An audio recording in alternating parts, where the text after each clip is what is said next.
Assalamualaikum warahmatullahi wabarakatuh. Kembali lagi di saluran saya. Saya Ahmad Faisal Mustafa dari kelas Pendidikan Teknologi Informasi B angkatan 2022. Seperti yang ada di slide pertama. Kali ini kita akan bahas tentang pengenalan tentang model infrastruktur jaringan.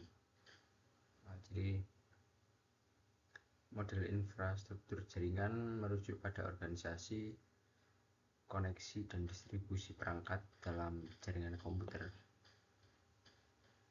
Polemnya mencakup 3 pendekatan utama, yaitu terpusat, terdistribusi, dan hybrid. Jadi nanti kita pelajari secara terperinci satu persatu.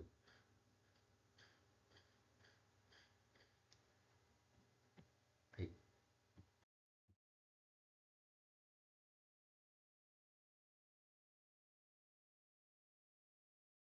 Untuk yang pertama yaitu model infrastruktur jaringan terpusat.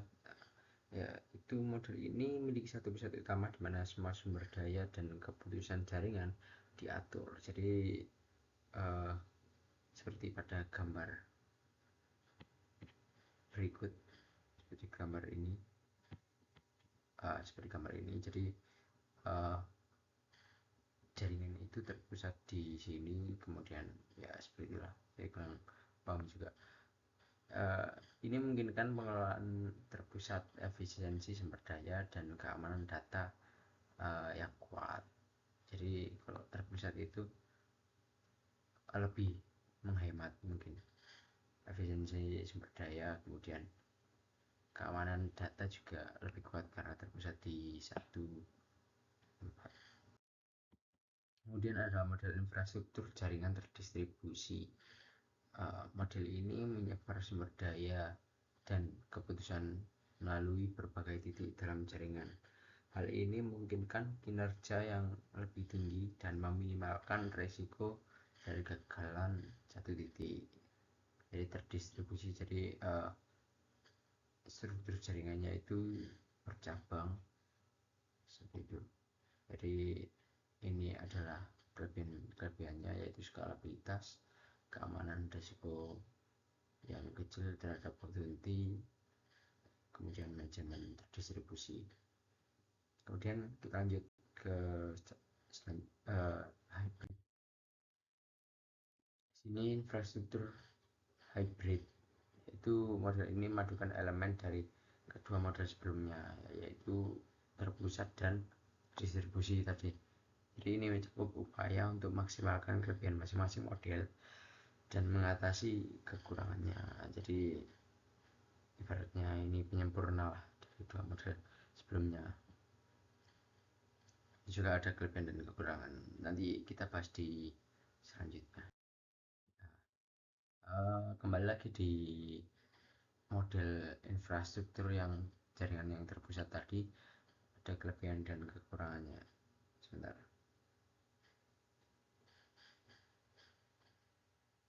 Untuk kelebihan dan kekurangan model pusat, yaitu pengelolaan.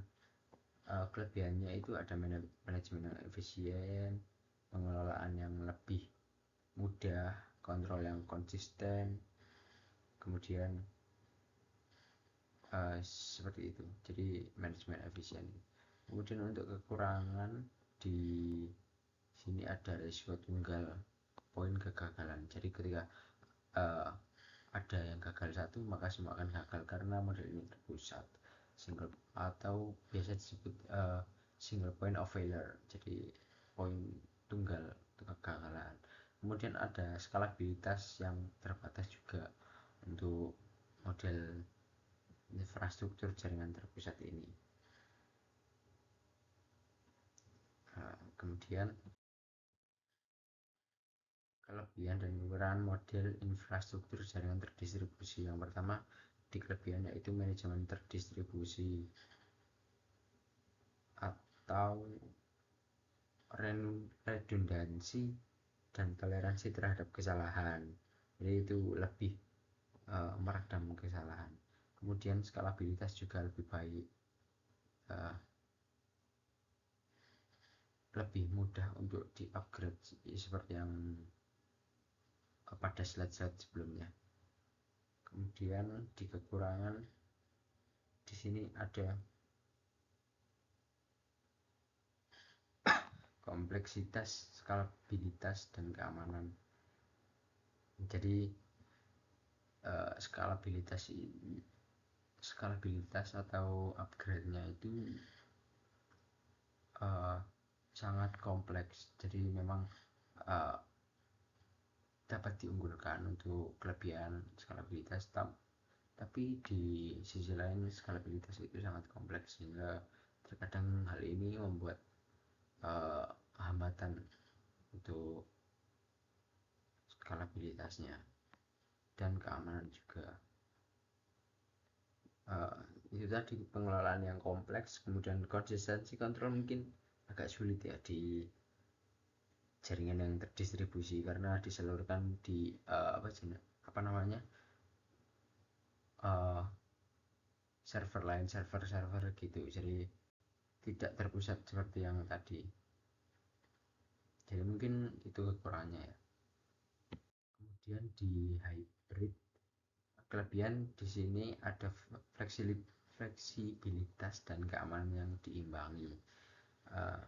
Jadi kita di keseimbangan antara kontrol dan fleksibilitas, jadi lebih konsisten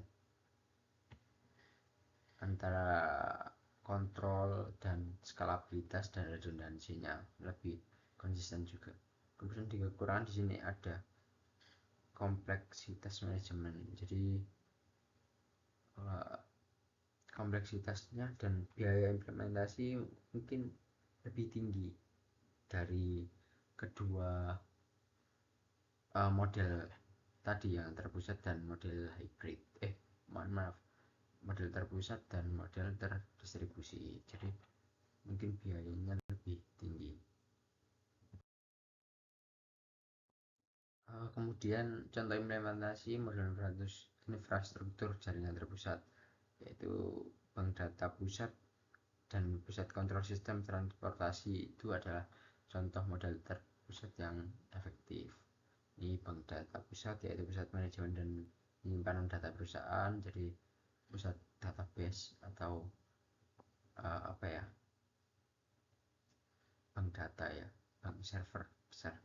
Kemudian ada pusat kontrol transportasi, yaitu kendali pusat bagi jaringan transportasi kota. Kemudian ada lagi seperti sistem manajemen jaringan terpusat, itu untuk perusahaan-perusahaan besar, itu biasanya juga memakai jaringan terpusat. Kemudian server pusat untuk aplikasi-aplikasi bisnis itu juga menggunakan model ini. Kemudian kita lanjut, seperti ini ada ilustrasinya. Kemudian contoh implementasi model infrastruktur jaringan terdistribusi, seperti jaringan cabang restoran cepat saji, itu adalah jaringan terdistribusi yang sukses.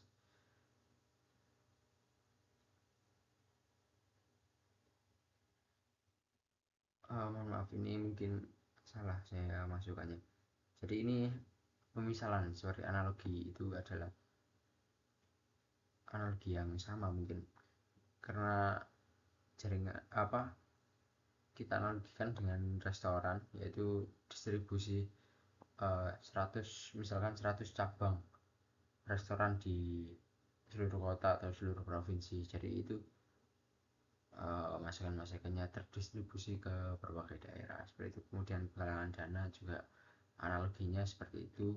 Jadi penggalangan dana terdistribusi di tiap kota, tiap daerah untuk dikumpulkan menjadi satu, seperti itu. Jadi dipencar. Mungkin kalau dalam jaringan implementasinya itu adalah jaringan CDN atau Content Delivery Network. Kemudian ada sistem cloud computing atau sistem komputasi awan dengan server yang tersebar di berbagai wilayah, seperti itu. Kemudian ada implementasi infrastruktur jaringan hybrid, yaitu sistem keamanan terpadu perusahaan besar mencakup aspek model hybrid maupun bisnis keamanan. Mungkin contoh-contoh implementasi model ini yaitu sistem perbankan dengan server pusat untuk data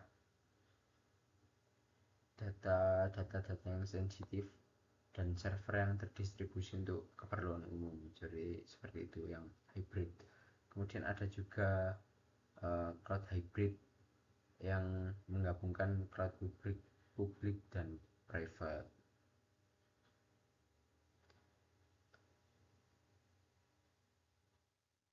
Ya mungkin seperti itu materi pada hari ini. Terima kasih. Kita akan bertemu di materi-materi selanjutnya. Baik, terima kasih. Assalamualaikum warahmatullahi wabarakatuh.